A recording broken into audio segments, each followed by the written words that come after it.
खुशी, हैप्पीनेस एक ऐसा शब्द जिसे सुनते ही मन में पॉजिटिविटी आने लगती है, पॉजिटिव फीलिंग आने लगती है और हर काम में मन लगने लगता है। लाइफ यानी कि जीवन में कोई भी काम यदि सही तरीके से करना है तो खुशी के बिना हो ही नहीं सकता। लेकिन आजकल देखने में आ रहा है कि लोगों के दिल से खुशी गायब सी हो गई है। लोग बस अपने काम किए जा रहे हैं लेकिन उसमें हैप्पीनेस नहीं है और लोग जीवन को अच्छा बनाने के लिए खुशी की तलाश में लगे हुए हैं। खुशी कोई चीज़ नहीं है, मेरे हिसाब से खुशी तो एक फीलिंग है। तो फ्रेंड्स, आइए जानते हैं खुशी का मतलब क्या है। So friends, welcome back to Shipra's world यानी कि शिप्रा की दुनिया में आप सभी का स्वागत है। और आज हम जानेंगे खुशी का रियल मतलब क्या है। खुशी की बहुत सी परिभाषाएं हैं। कुछ लोगों के हिसाब से यदि आपको जीवन में वह मिल जाए जिसे आप चाहते हैं तो उसे खुशी कहते हैं, या जीवन में अपने मनपसंद की चीज़ मिल जाने से जो पॉजिटिव फीलिंग आती है उसे खुशी कहते हैं। मेरे हिसाब से सेटिस्फैक्शन भी एक तरीके से खुशी ही है, या सेटिस्फैक्शन भी खुशी लेकर आता है। यदि आप अपने जीवन में संतुष्ट हैं और आपके पास जो भी है उसी से आपको पॉजिटिव इमोशंस आते हैं, उसे भी हम हैप्पीनेस कहते हैं। लाइफ में खुशी पाने के लिए हमारी फीलिंग्स और इमोशंस को पॉजिटिव होना सबसे ज़्यादा ज़रूरी है।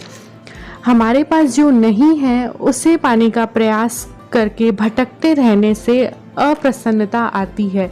मेरे हिसाब से हमारे पास जो कुछ भी है ना, हमें उसी में खुश रहना चाहिए और वही हमारी रियल खुशी होती है। असल खुशी तो हमारे पास ही होती है, जैसे हमारा घर, परिवार, मनपसंद वस्तुएं, बहुत से पुराने अच्छे अनुभव, इन्हीं से हम रियल हैप्पीनेस को महसूस कर पाते हैं। जैसा कि आपने देखा होगा कि जब हम कभी कोई पुरानी बातों को याद करते हैं या पुराने किस्सों को याद करते हैं तो एक अलग सी जो खुशी होती है ना, आंखों में आंसू से आने लगते हैं, खुशी के आंसू, वो वाली जो फीलिंग आती है वही तो एक रियल खुशी होती है। मेरे हिसाब से एक अच्छी हेल्थ के मालिक होना भी सबसे बड़ी खुशी होती है। कहते हैं ना, पहला सुख निरोगी काया, क्योंकि अगर हम स्वस्थ रहेंगे तभी तो हमारे अंदर पॉजिटिव फीलिंग्स रख पाएंगे। इसीलिए यदि आप स्वस्थ हैं तो गॉड को यानी कि ईश्वर को थैंक्स कहिए और उन सभी चीज़ों के लिए भी ईश्वर को थैंक्स कहिए जो आपके पास मौजूद हैं, जो आपके पास उपलब्ध हैं। हम क्या करते हैं कि हमारे पास जो चीज़ें मौजूद हैं उससे खुश ना होकर जो चीज़ें हमारे पास नहीं है उसके लिए दुखी होते हैं। तो मेरे हिसाब से हम लोगों के पास जितना है, जो भी है, उसी में हम लोगों को संतुष्ट रहना चाहिए, उसी में हम सबकी रियल खुशी होती है। क्योंकि बहुत से ऐसे लोग होते हैं जिनके पास हमारे पास जितना है उतना भी नहीं है और वो लोग हमारे जैसा जीवन, हमारे जैसी लाइफ स्टाइल जीने के लिए तरस रहे होते हैं। तो मेरे हिसाब से हम लोगों को जो भी हमारे पास है, जितना भी हमारे पास है, उसी में संतुष्ट रहना चाहिए। और सबसे बड़ी बात, हमारी जो रियल खुशी होती है वो हमारे अपनों से होती है, उनके साथ से होती है। क्योंकि कहते हैं ना कि खुशियाँ तो बांटने से बढ़ती हैं और खुशियों को अगर हम अपनों के साथ बांटेंगे तभी तो खुशियाँ बढ़ेंगी। और इसी तरीके से यदि हम दुख को भी अपनों के साथ शेयर करेंगे तो दुख घटेंगे यानी कि कम होंगे। तो मेरा तो यही मानना है कि अपनों का साथ और प्यार जिनके साथ भी है वो सबसे ज़्यादा जीवन में सुखी है।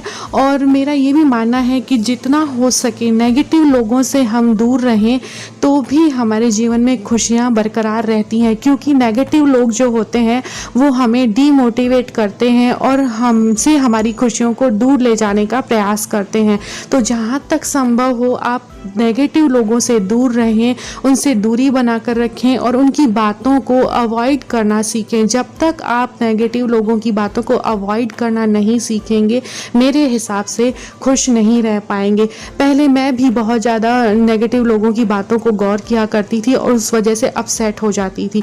तो अब से मैंने यही सोचा है कि नेगेटिव लोगों से दूर रहना है और जो हमसे प्यार करते हैं उनके साथ रहना है। ईश्वर ने हमें लाइफ में जो भी दिया है, जितना भी दिया है, उसके लिए हमें ईश्वर का थैंक्स कहना है। हम आज जो भी है ईश्वर की वजह से हैं, अपनों की वजह से हैं, बड़ों की वजह से हैं। तो हमें हमेशा ईश्वर के लिए थैंकफुल रहना है।